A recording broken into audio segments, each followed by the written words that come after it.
श्री गणेशन्यासः श्री गणेशाय नमः।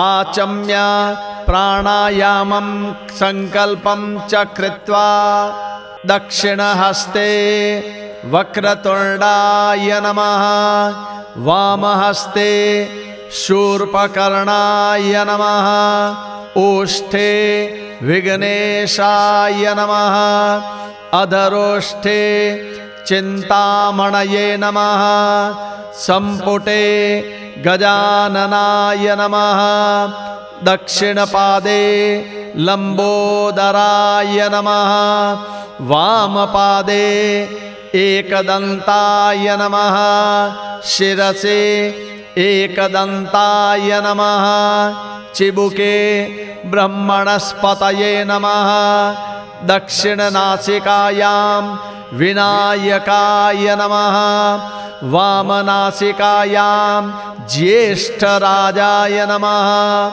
दक्षिणनेत्रे विकटाय नमः, वामनेत्रे कपिलाय नमः, दक्षिणकर्णे धरणीधराय नमः, वामकर्णे आशापूरकाय नमः, नाभौ महोदराय नमः, हृदये धूम्रकेतवे नमः, ललाटे मयूरेशाय नमः, दक्षिणबाहौ स्वानंदवाचकारकाय नमः, वामबाहौ सच्चित्सुखधाम्ने नमः।